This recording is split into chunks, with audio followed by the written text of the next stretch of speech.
Fréhel, l'une des étoiles de la chanson française, à la voix puissante et prenante, Fréhel qui avait créé un rôle et une chanson inoubliables dans le film Pépé le Moco, Fréhel avait disparu de la scène française et aussi de l'écran. Pendant quelques années, on n'avait plus entendu parler d'elle qu'au passé.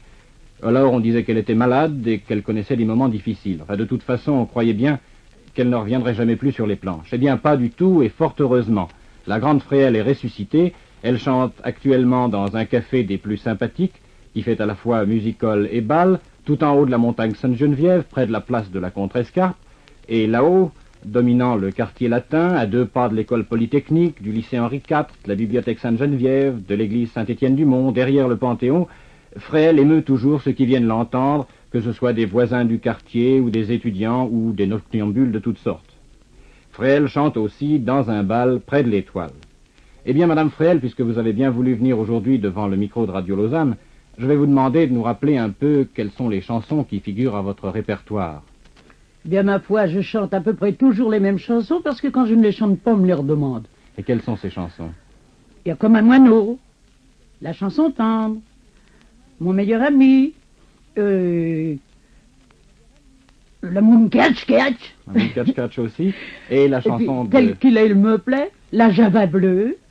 Ce sont en général des chansons musettes. Ah, et très. Qu'est-ce que vous pensez de votre public, celui que vous avez à l'Étoile et celui que vous avez du côté de la Contrescarpe? Qu'est-ce que vous préférez? Eh ben, pour mon compte personnel, c'est la même chose. Parce qu'on m'aime partout. Et qu'est-ce que vous Je fais rire, je fais pleurer. C'est peut-être un peu prétentieux de ma part, mais je m'en aperçois. Mais c'est bien la vérité. Et vous disiez que vous chantez toujours un peu les mêmes chansons dont vous nous parliez tout à l'heure. Pourquoi est-ce que vous ne chantez pas de chansons nouvelles? Est-ce que vous n'aimez pas les chansons nouvelles? Eh bien, écoutez, je suis restée pendant 14 mois, n'est-ce pas, dans une clinique, parce que j'étais grièvement blessée, et je n'ai pas eu le temps d'en apprendre. Et vous aimez toujours bien votre répertoire actuel, d'ailleurs. Oh là là! Comme vous le disiez tout à l'heure, on vous le redemande. Dites-moi, ce n'est pas la première fois que vous venez devant un micro. Vous avez une vieille expérience de la radio. Est-ce que vous avez quelques souvenirs à nous raconter? Oh oui, j'en ai un, il est pas banal. Allez-y. La première fois que j'ai chanté, c'était au PTT, du temps de ce pauvre Danerty. Eh bien, écoutez, j'ai eu un de ces tracts, mais alors quelque chose.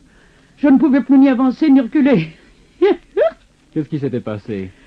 Ben, il s'était passé que derrière les vitres, les techniciens, n'est-ce pas, ils riaient quelquefois pendant que je chantais du triste. Quelquefois, ils étaient tristes quand je chantais du gai. Alors j'ai toujours eu peur qu'on se moque de moi. Ah, en fait, c'était pas ça. Probablement, les techniciens n'écoutaient pas ce que vous disiez à ce moment-là. Ben non, mais moi je l'ignorais. Ah bon. Eh bien, écoutez, en guise de conclusion, je vais vous demander, si vous voulez bien, de chanter sans musique une de vos chansons préférées. Alors, je vais me permettre de vous chanter un petit chef-d'œuvre de Francis Carco et l'Armangeat, intitulé La chanson tendre.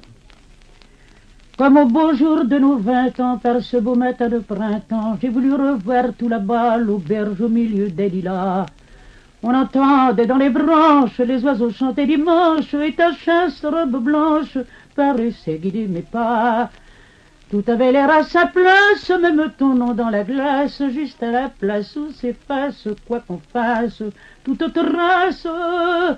Et je croyais même entendre ta voix tendre murmurer, bien plus près. J'étais ému comme autrefois dans cette auberge au fond des bois. J'avais des larmes plein les yeux et je trouvais ça merveilleux. Durant toute la journée, dans la chambre abandonnée, depuis tant et tant d'années, je nous suis revus tous deux. Mais rien n'était à sa place, même tournant dans la glace, juste à la place où s'efface, quoi qu'on fasse, toute trace. Alors j'ai poussé la porte, que m'importe, Nini, c'est fini. Pourtant, quand descendit le soir, je suis venu tout seul m'asseoir sur le banc de bois vermoulu où tu ne revins jamais plus. Tu me paraissais plus belle, plus charmante, plus cruelle qu'aucune de toutes celles pour qui mon cœur a battu. Et je rentrais l'âme lasse, chercher ton nom dans la glace, juste à la place où s'efface, quoi qu'on fasse, toute trace. Puis avec un pauvre rire, j'ai cru lire après tout, on s'en fout. Au souvenir de nos 20 ans, par ce beau matin de printemps, j'ai voulu revoir tout là-bas l'auberge au milieu des lilas. On entendait dans les branches les oiseaux chanter dimanche, et sa chatte robe blanche paraissait qu'il n'aimait pas. Tout avait l'air à sa place, même son nom sur la glace, juste à la place où s'efface, quoi qu'on fasse, toute trace. Et je croyais presque entendre ta voix tendre murmurer, viens plus près.